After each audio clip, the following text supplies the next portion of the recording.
investigasi ya, mengungkap fakta-fakta yang memang ada atau yang kita rasakan, kita ketahui, tidak lebih tidak kurang. Silakan Mas.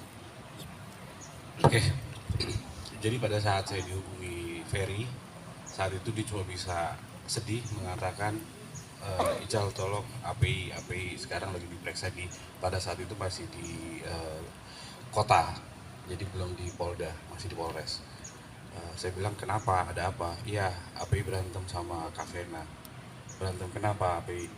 Ya biasalah percecokan segala macam ini segala macam, tapi memang pada saat itu tiba-tiba Kavena mimisan, terus dia histeris. Nanti dulu, mimisan itu karena apa? Karena ditonjok, dicubit hidungnya, atau dibenturin? Ya, yang Ferry cerita ya, sama Mas gitu. Yang Ferry cerita, saking pada saat itu Kavena histeris, beliau coba menenangkan. Nah pada saat menenangkan itu, mulai dari memegang pundaknya Kavena sampai akhirnya ternyata makin histeris, mencoba memeluk sambil meniduri Kavena dengan posisi yang untuk sifatnya menenangkan, tapi informasinya ternyata di situ Kavena juga makin meninggi dan sedikit agak menantang, memajukan mukanya sampai akhirnya sentuhan antara dahi dengan dahi, berontak lagi, mungkin itu terpleset ke hidung dan akhirnya mimisan. Nah, yang saya bingung kalau cuman perkara sekecil itu mimisan dan akhirnya diperbesar, ini kan sama saja menjatuhkan posisi seorang suami gitu loh. Apalagi ya saya juga kan rasa semua pasangan juga nggak ada yang nggak pernah yang namanya konflik.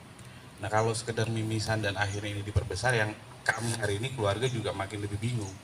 Bahkan banyak sekali semua bertanya, kok ini cuman proses seperti itu, kok tiba-tiba Ferry ditahan dan lain-lain. Dan ya terus terang sampai hari ini juga keluarga belum dapat penjelasan apa-apa dari pihak kepolisian. Dan ya sampai hari ini kami sangat menyayangkan itu. Karena berita ini terlalu lebar meluas, makanya kami menghubungi Bang Sunan untuk sekiranya bisa mendampingi keluarga melakukan klarifikasi hari ini. Itu mungkin dari saya. Bang, katanya keluarga dari Vena Melinda, keluarga Ferry sendiri nggak mau minta maaf kepada keluarga Vena Melinda. Apakah sejauh ini udah ada pertemuan atau belum sih Mas? nggak mau minta maaf. Iya. Tadi sudah dijelaskan dari awal bahwa itikat baik dari keluarganya Mas Ferry Irawan dari awal ya. Bahkan tanggal 8 Januari itu bahkan orang tuanya Mas Ferry, Ibu Mbak Maya juga ya, sudah melakukan upaya. Namanya keluarga ya, kita bukan orang nggak kenal loh. Ya di garis bawah, ini bukan orang nggak kenal. Mereka ini terikat ya dalam perkawinan dan suka tidak suka keluarga akhirnya jadi bersatu. Nah, itu sudah dilakukan upaya-upaya. Betul Mbak? Ibunya Mas Ferry sudah melakukan upaya, Mbak Maya sudah melakukan upaya. Jadi sangatlah tidak benar kalau dibilang keluarga dari Mas Ferry tidak mencoba untuk meminta maaf atau menanyakan apa sih yang terjadi sebenarnya. Begitu juga yang Ferry sampaikan kepada saya kemarin bahwa dari awal kasus ini belum menjadi laporan polisi, Ferry menyatakan kepada saya dia sudah bersimpuh. Kira-kira kalau bersimpuh itu bukan sekedar maafin gue ya. Kalau bersimpuh itu tentunya sesuatu yang mungkin kalau dilihat itu betul-betul menyesali perbuatannya. Tapi perbuatannya apa dulu nih? Jangan orang minta maaf karena ya maaf ya saya emosi tadi, maaf ya saya bagaimana. Bukan berarti, bukan disimpulkan minta maafnya itu karena melakukan kekerasan KDRT seperti itu gitu loh. Jadi itu tidak tepat ya, itu nggak benar, bukan tidak tepat, itu nggak benar. Nah dari pihak Vena sendiri juga sudah menutup pintu maaf gitu kan, dan pengen banget untuk bercerai istilahnya seperti itu. Mungkin dari keluarga bisa menanggapi. Ya kalau memang dari sebelah sana menutup pintu permohonan maaf, saya rasa itu hak mereka. Kami sendiri di sini juga keluarga setidaknya sudah berupaya yang terbaik menghubungi keluarga Mbak Vena, ya betul. Dan kami cuma ingin jalan keluar yang terbaik juga. Karena biar bagaimanapun proses saat ini sedang berjalan dan saya yakin pihak kepolisian juga nggak semudah itu menghukum orang dengan bukti-bukti yang sangat minim, apalagi ini terjadi di dalam kamar dan tidak ada yang mengetahui. ya tinggal nanti di pengadilan aja dilihat. Soal nanti Vena minta pisah pun rasanya juga itu hak dia ya, biarkan saja. Bang Tunan, keluarga sampai saat ini belum berkunjung ke Polda Jatim. Sudah. Sudah. Tadi kenapa hari ini tidak bisa seluruh keluarga, artinya ada kakak kedua, pertama dan kedua ya, tidak ikut hadir hari ini karena harus berangkat ke Surabaya. Dan itu saya tahu pasti karena saya juga sudah berkoordinasi, ya, saya sudah berkoordinasi dengan Bapak Kapolda Jawa Timur. Saya menyampaikan kemarin dalam komunikasi saya, Mas Tony izin, saya bilang, saya per hari ini diberikan kuasa oleh keluarganya Mas Ferry, di mana Mas Ferry adalah seorang tersangka pada saat ini di Polda Jawa Timur dan ditahan. Keluarga mohon izin untuk membesuk petunjuk dan arahannya Mas Tony seperti apa, Pak Kapolda saya ikut. Lalu dijawab oleh beliau, silahkan Mas hubungi Direktur Kriminal Umumnya atau penyidiknya, silahkan. Artinya keluarga saat ini juga sedang dalam perjalanan untuk membesuk Mas Ferry. Bang, kalau soal penangguhan penahanan itu gimana Bang? Kalau untuk penangguhan penahanan tentunya nanti bisa ditanyakan oleh kuasa hukumnya Mas Ferry yang mendampingi kasus dugaan KDRT, dan itu kan bukan saya. Nah, tapi dari keluarga ada nggak Iya. mencoba untuk mengajukan penangguhan penahanan? Biasanya kan ada permintaan. Jadi dari menjamin keluarga, mungkin, kan, Bang? gitu. Saudara kandung sudah membuat penandatanganan surat penangguhan penahanan dan diberikan ke Jatim. Yang sampai hari ini sepertinya penangguhan penahanan itu entah tidak dikabulkan, entah diabaikan. Kami juga belum dapat jawaban resminya.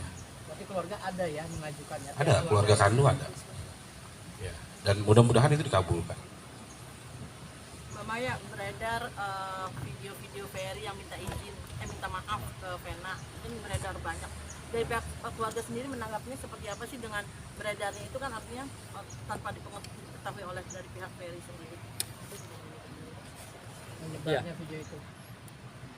Ya, jadi kemarin juga keluarga sudah menyampaikan ke saya bahwa ada pihak ya yang menyebarluaskan video Mas Ferry sampai bahkan nangis-nangis ya Mbak. Nah, tentunya di sini kita bisa mengambil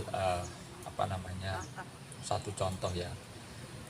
Keluarga sepakat tidak mau mengambil upaya hukum terhadap orang yang menyebarluaskan tanpa izin dan tanpa hak.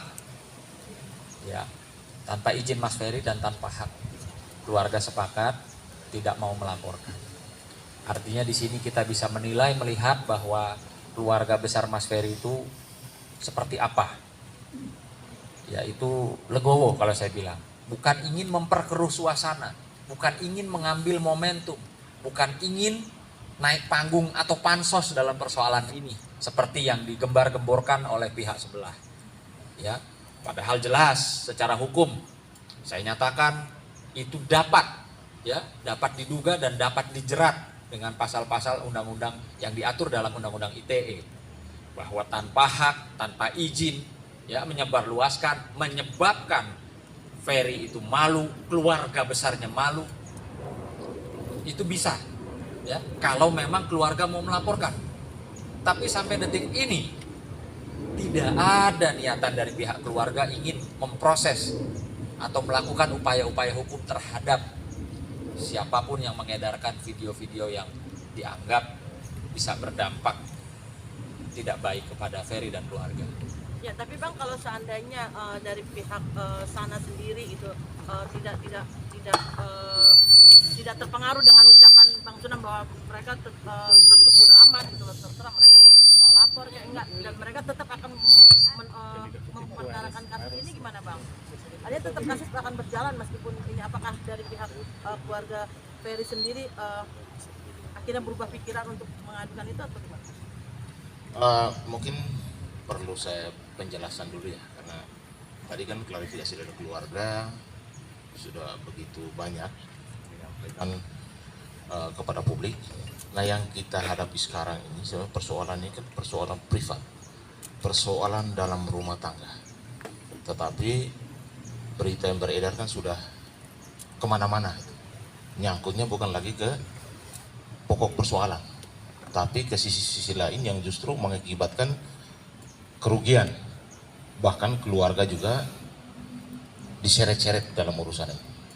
Jadi undang-undangnya jelas, undang-undangnya adalah PKDRT, penghapusan kekerasan dalam rumah tangga. Ini adalah undang-undang khusus lex spesialis, di mana itu adalah delik aduan, ya. Dan ini antara suami dengan istri atau dengan anak.